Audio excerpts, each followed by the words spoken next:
Hey, this is Brennan from Comic-Con. Today, I have probably the most stacked panel I have ever hosted in my entire life. We're doing Adventures in Graphic Medicine. We're going to be talking about ripple effects. We're going to be talking about a book called Keywords, Key Images in Graphic Medicine. We're going to be talking about the graphic medicine genre in general. With me here today, I have Barbra Dillon, who's the editor-in-chief and co-founder of Fanbase Press. She also serves on the board of Graphic Medicine International Collective. We also have Jordan Hart, who is the creator and writer of Ripple Effects, which is a graphic medicine series which explores life as a superhero with invisible illness, specifically type 1 diabetes. We also have Lisa Diedrich, who is a professor of women's, gender, and sexuality studies at Stony Brook University. She also authored Illness Politics and Hashtag Activism, Indirect Action and Treatments, Language, Politics, and the Culture of Illness. We also have Bri Martino. Bri is the associate professor and chair of communications and affiliated faculty in race, gender, and culture in the Gwen Ifill School of Media, Humanities, and Social Sciences at Simmons University. Wow, that's a mouthful. We also have MK Czerwiec, who is an RN MA, a nurse who uses comics to contemplate the complexities of illness and caregiving. MK has been making comics under the pseudonym Comic Nurse since 2000. In addition to lecturing, teaching, and comic making, she co-runs graphicmedicine.org, a website devoted to the intersection of comics and health. Wow. Okay. So seriously, there is so much education and so much lived experience in this room. And I really appreciate that each and every one of you came in here today to talk about it.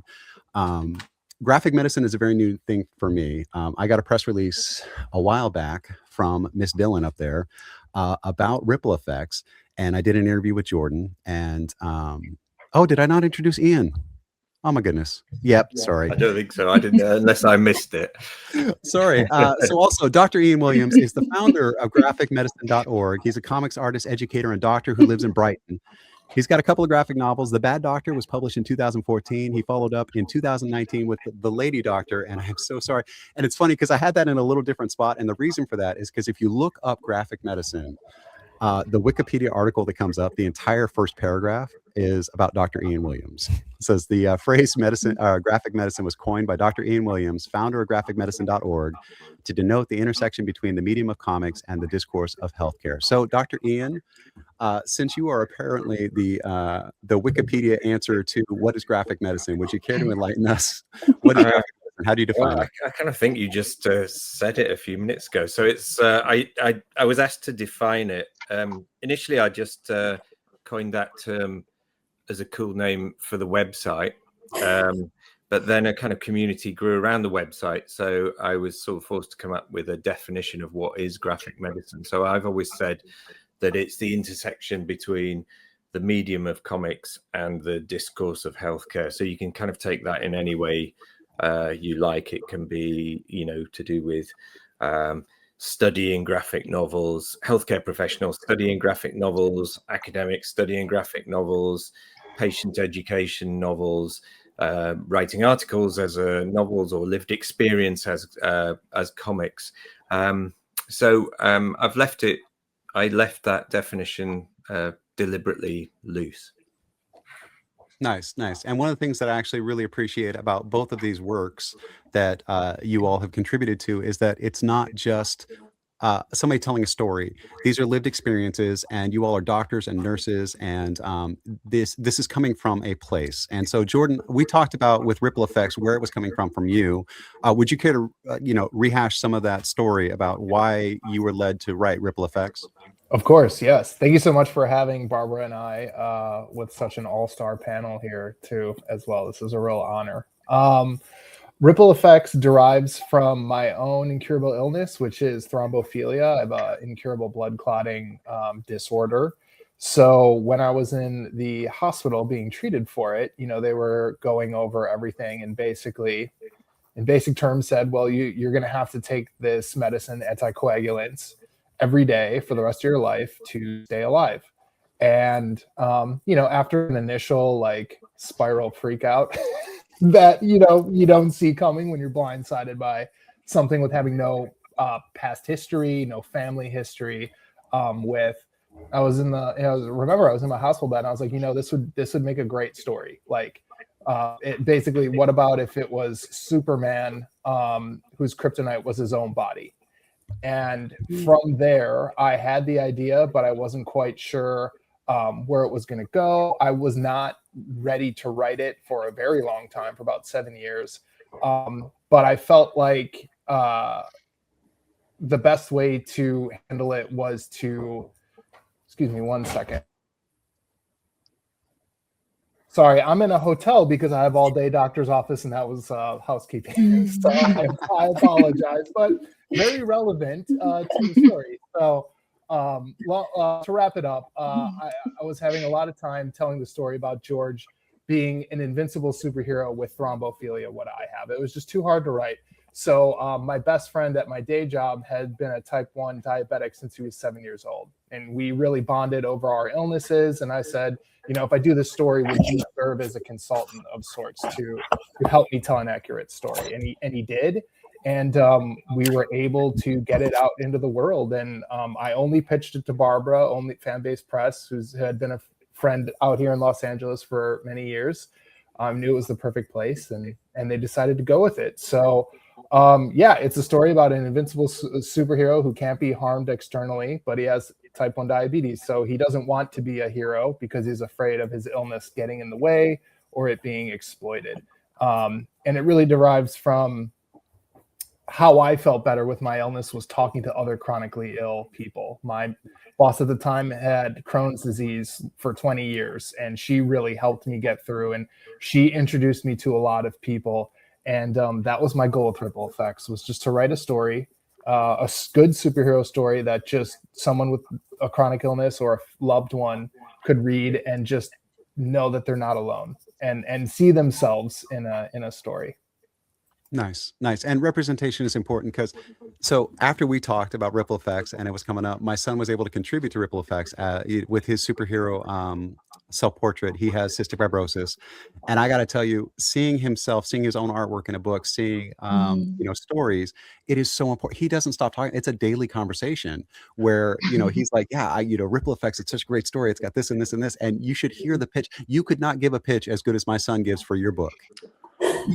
Yeah, he's like the little Stan Lee, the hype man out there driving everyone to, which I love. Nice. Now, Barbra, when this was pitched to you, why did you feel like this was such an important story to tell?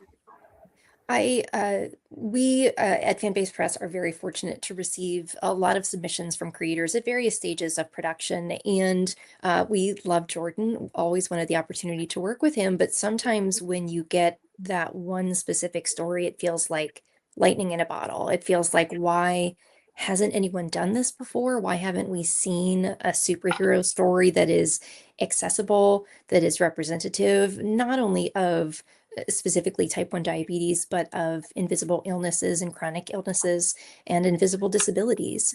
And so for us, it was a no-brainer. We read it, we loved it. Jordan is a very talented creator, and we knew that it was a story that we wanted to bring to the world, that we wanted to amplify with. After each issue within the series, we've paired it with an essay from a real individual who has an invisible illness or disability, relating their lived experience to what happens to George in the story, because we wanted to bring a further level of representation, of being able to empathize and connect with folks, whether you are someone with an illness or disability, or if this is new information to you. So for us, it really was just this wonderful opportunity to engender greater empathy with readers, and to educate folks as well. Nice. And that's actually one of the things that made me think of your book when I got this other book, Keywords, Key Images, because you have those essays at the end of each of the chapter stops. And that's what the entire book, Keywords, Key Images is they have an image, and then they have these essays. Dr. Ian did one on OCD, and that image that's on the cover there is actually the image that goes with his essay. And if you look there, like, I don't have OCD, but I do have ADHD, and I understand every bit of what's being represented on this page right here. Dr. Ian, can you tell us a little bit, what does this image mean? Like what did you want to tell about this disease, OCD, that people are dealing with?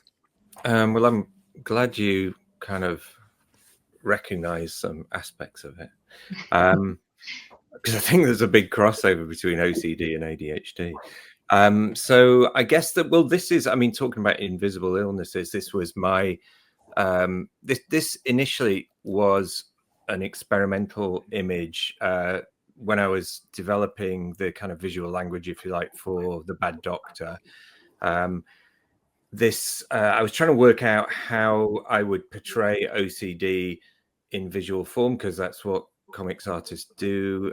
They take their kind of illness that may be hidden or invisible and try and kind of make it visual. So my OCD, the theme, if you like, was very much to do with magic and luck and religion. And I used this sort of Sephirot of the Kabbalah as a kind of basis, which is used in Jewish mysticism, but also in kind of other kind of Western esoteric traditions. And so I showed this is my kind of adolescent self, if you like, pinned to the bed, stuck in this kind of framework, this rigid framework, having to kind of repeat prayers and mantras and sort of repeat things over and over again to try and kind of protect the family and sort of make sure that nothing terrible was going to happen.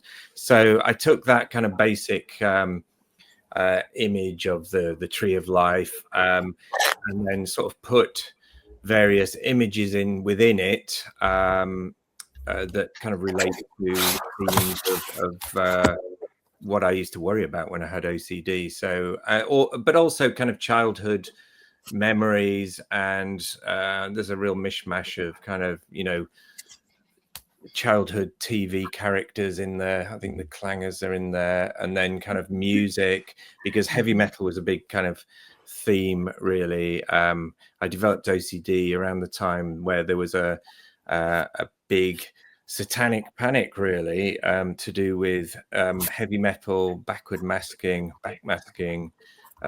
ideas that there was this kind of conspiracy that was going to take over the world. So I guess it's all to do with that. A load of those kind of urban myths about backward masking sort of were initially sort of disproven, and then people thought, oh, maybe that's a good idea. So we will actually like so it's like urban myths became reality to some extent, but that's the way it goes, I guess. Nice. Okay, and then MK, you contributed body maps to keywords, key images, and that's what opens up the entire story. That sets the tone for the entire book. That is the first thing that people see after the foreword.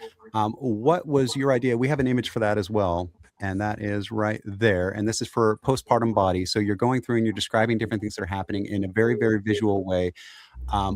Why is this so important when you're talking in the terms of graphic medicine? Yeah, so this image is from a book by Teresa Wong about her postpartum, it's just sort of showing her postpartum body. And I got really interested in how often these kinds of body maps, meaning showing the body, but then showing on the body where things are located in terms of so much more than what we interface with routinely with patients, right? So if a nurse drew a body map of a postpartum woman, it would look very differently, but the patient is embedded in their experience. And so in their body map comes up things like their social relationships, their family relationships, the kinds of, in a field called narrative medicine, we talk about as the lived experience of illness. And we like thinking about that in graphic medicine as well. And I got super curious about it because when I did my own book, Taking Turns, which was about being a nurse on a very specific AIDS unit in Chicago, I realized that to help people understand what was going to happen on this hospital unit, we needed to understand what was going to happen potentially within a body. And I also realized but then also it's about what happens not just to a body and a unit, but to a family, to a community, to a neighborhood, to an entire hospital. And I love the way that these kinds of drawings can really bring that all back together in one very efficient image. And then after I sort of had created one for my own story, I started looking around and realizing how often these come up in graphic medicine texts, because what the creator is trying to communicate is, I need you to understand where in my body this impact of illness occurred, but also what emerges forth from what's going on inside my body, right? So there's so many interesting things. And it was such an honor to be able to collaborate in my chapter with a health geographer named Ebru Ustendag, and took a lot of my kind of ramblings about why I think it's important. It made it sound really, really good. Nice. Nice. So a question for the editors, Lisa and Bri. You guys know each other, so I'll let you guys do your little back and forth. But when all of these submissions are coming in, how do you determine the order? How do you determine like why is one thing first? Why is one thing 27th? How are the chapters organized? Like, what was your thought process bringing hundreds of stories and bringing them all together in a cohesive way that people would be able to absorb the information? Do you want to yeah, sure. I'll take that one. So the original conception of the book was for it to be alphabetical, straight through, and not have the 5 sections that it is organized into now. It's based off of a keywords model from a cultural studies scholar by the name of Raymond Williams. And there have been a number of keywords volumes that have followed that format. As we gathered the stories together and working with the editors at PSU Press, thought a little bit more deeply about how the book might be used and how it could have the most impact. It was at that point that we divided things into the five sections. Just in the sense of, as Bri said, Raymond Williams, basically this idea of keywords is the notion that you want to look at words and their meaning and how their meanings change. And a lot of fields have been sort of trying to describe the field through a keywords project. And so that's what we were motivated by.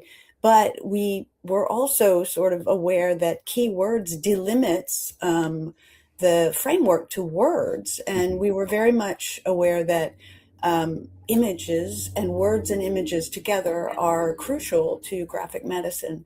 And so we coined this phrase, we coined the phrase key image, first of all, as sort of analogous a little bit to keywords, said as not key words, 2 words, but 1 word put together.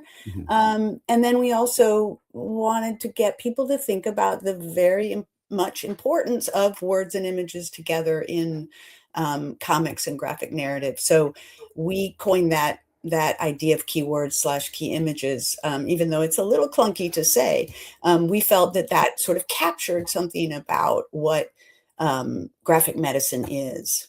That's fantastic.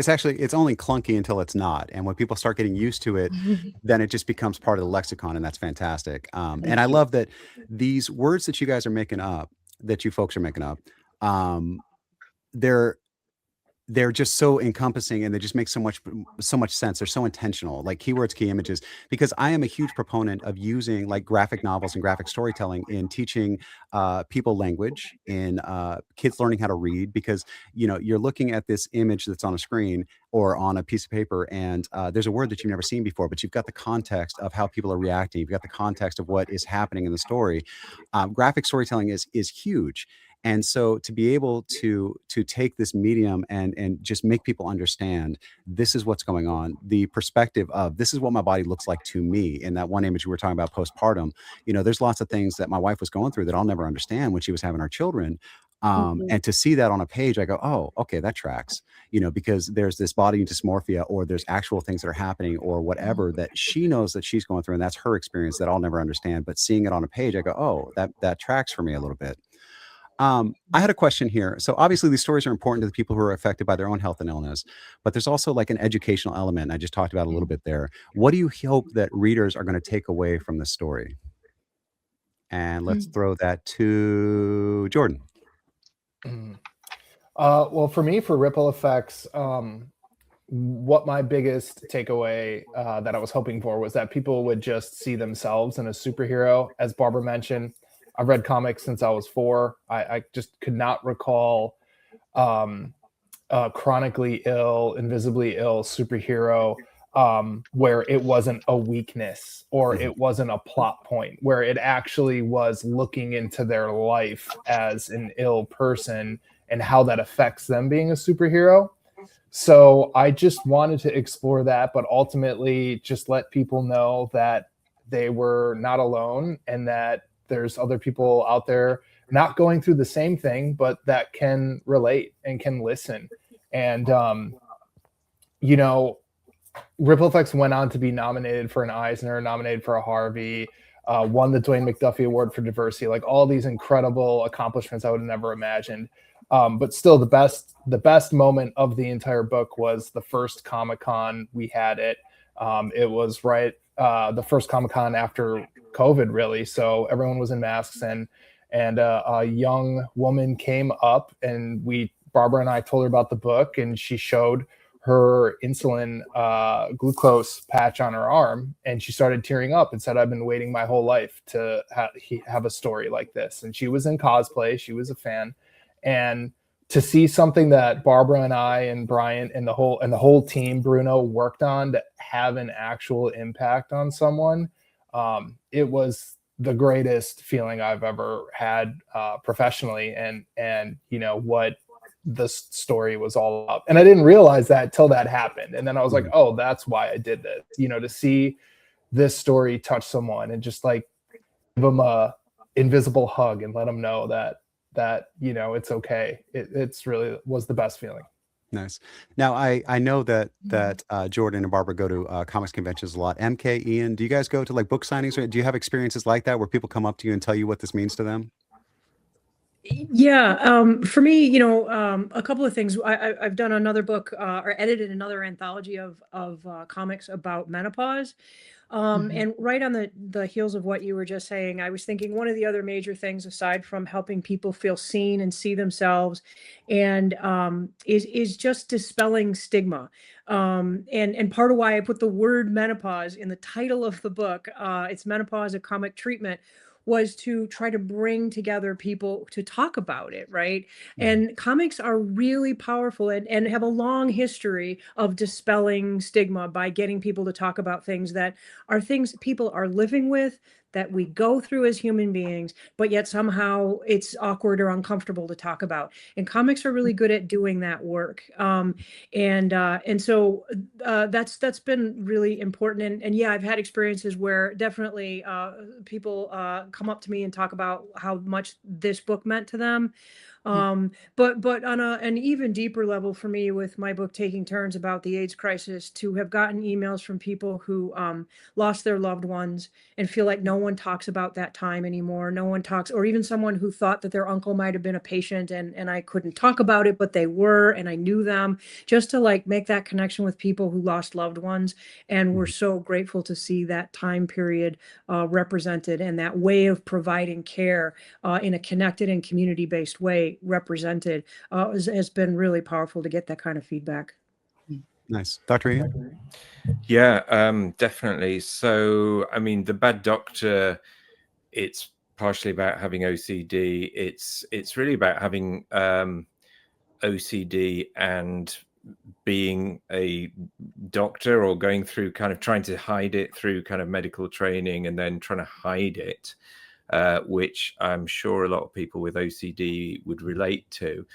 So it's kind of like feeling kind of insane inside your head, having this kind of severe mental disorder, but trying to hold down a responsible job at the same time, and trying to keep on going, because most people with OCD, or certainly traditionally, most people with OCD don't seek help, or they delay seeking help because they feel that they're going to be just told that they're kind of insane, and that was the case with me.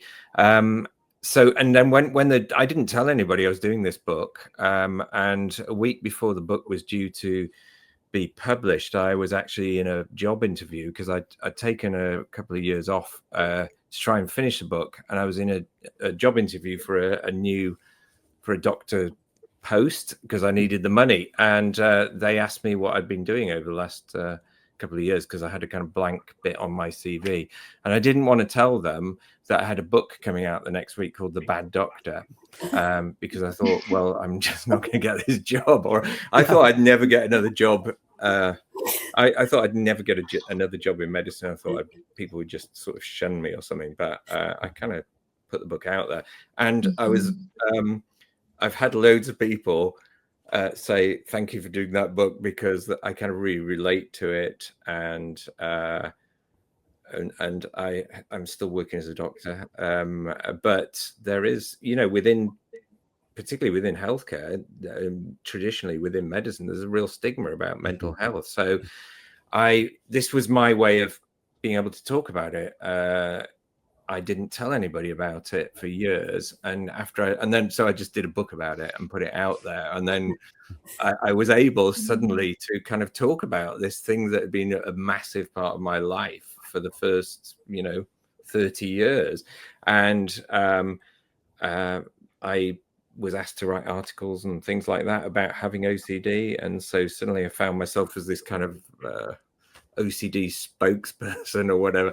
And I'm happy to kind of like park that sort of aspect of it, because I kind of feel like it's not like I'm not an expert on OCD. I've lived with it, and I don't really want to spend much more time with it. I've sort of I've thought about OCD enough, but people can take what they like from the book. So, I mean, doing comics is a way that I work out what I think about things, or things that are important to me, or important experiences. And these are kind of fictionalized, but all kind of based on life experience. So the next book, which is coming out hopefully the end of the year, is called The Sick Doctor, and that's about having cancer and having treatment for cancer. So I just pile it all in there. It's all kind of material.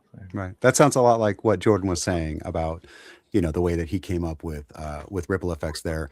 It's not a weakness necessarily, but it is something that you deal with every day, in every moment of every day. One thing I want to talk to the editors about is how important accurate representation is of health and illness in your books, in both of these books, and all of the graphic medicine. There was a story by a well-known author, as a well-known series, and I was so mad as a reviewer reading the book, because at the end they were like, oh, well, yeah, because of their cystic fibrosis, and that's it. That's the entire mention of the disease. That's the entire, and it was just used as a device to be like, well, why did this person want to be immortal? Well, because of the cystic fibrosis. I was so mad. I was so angry, because there was no authenticity to it. There was no research. It was just, what is a disease that kills people? Let's put the name out there. And that was the entirety of it. So for the editors, it sounds like many of the people who contributed to Keywords, Key Images have a lived experience. But are there any stories that are just very, very well researched by people who are working with people who have the illnesses that they're describing? Well, I'll start taking that by saying that one of the amazing things about the contributors was that, as with graphic medicine as a sort of movement, I think MK and Ian were the kind of first people to really create graphic medicine, and it's now kind of a movement, and it is comprised by all different kinds of people, comics artists, health practitioners, sometimes like Ian and MK, comics artists, and who are also health practitioners, and then people who like graphic medicines, people who have illness and disabilities that they themselves create comics about, and then boring people like Bri and me, who are academics, who write about, who are fascinated by this medium and the process of making comics and graphic narratives. So one of the things that's sort of important is that mix, really, that bringing together that mix. That was one of the things we really cared about in the book, was really showing the diversity and the variation. And that even kind of came into play in terms of both the writing style and, of course, the comics and artist style of the contributors. So it really shows a mix. And in fact, there's also kind of a real mix in terms of length of entries. For example, the artists tended to be a little bit more concise. Ian's is pretty short. MKU collaborated with an academic. That was kind of an interesting process. And then there are sort of longer pieces that are sort of more trying to talk about representation, say, of cancer in comics. and graphic narrative. So we have a longer piece by A. David Lewis that is about cancer and the different forms that people use to show cancer in comics and graphic narratives. So we really wanted that kind of that mix of that formal mix and conceptual mix as well. Anything? Yeah, if I could add, I think this question about authenticity is really important, right? The history of visual culture is quite fraught when it comes to authenticity and who has sort of owned the means of reproduction of one's own image, right? And that is especially true for folks who with disabilities, who are ill, who are experiencing trauma. So I think that the multiplicity of entries kind of captures that piece of it, right? That there isn't this one way, for example, right, of having OCD or of approaching OCD, but that the volume itself really welcomes various points of entry, and that is through the types of chapters that are collected, the different approaches that our brilliant contributors took to talking about and conceiving the keywords and the key images. As well as at the end of each chapter, we have sort of like ideas about other keywords, key images that might connect to the one that was the subject of the chapter. So I think that the piece of multiplicity, finding a place to really not hone in on any one authentic narrative, but really question this idea of authenticity through the structure of the book. Nice. And then Barbara, with Ripple Effects, how did you find that balance or help shape that balance between authenticity and storytelling when you were kind of working with Jordan to figure out where that story was going to go?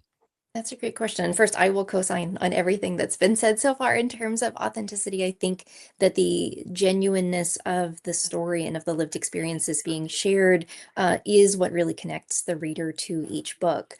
And then in terms of accuracy, I would say and underscore, it is absolutely vital that a book, whether it's more didactic in nature or whether it's a lived experience, I think it's vital, and that we as editors, as publishers, as creators, have that responsibility to depict something accurately.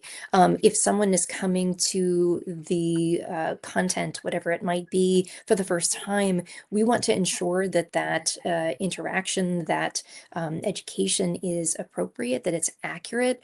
And as was said before, it's nearly impossible to encapsulate every lived experience with anything, whatever the subject matter might be. But as long as you are depicting it accurately, as you are depicting it genuinely and authentically, then I think that you're doing a successful job.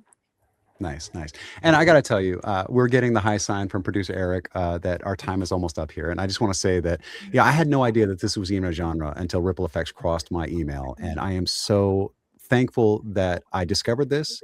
And I am obsessed with everything that you guys are doing. And actually, I was talking about this. We have a disabled writer who has a degenerative disease that has, from his youth being able to stand with crutches, he's now in a wheelchair. And the stuff that I've been sending him about both of your books has inspired him to write his own comic story about his lived experience. And I was like, you know what? We know the people, man. Start writing things down. We'll get the stuff together, whatever. But I want to thank each and every one of you for your time today. I know we're all in different time zones or whatever, and I know that it was a big concession to be here today, but I really think this is important content. And thank you very, very much for being here.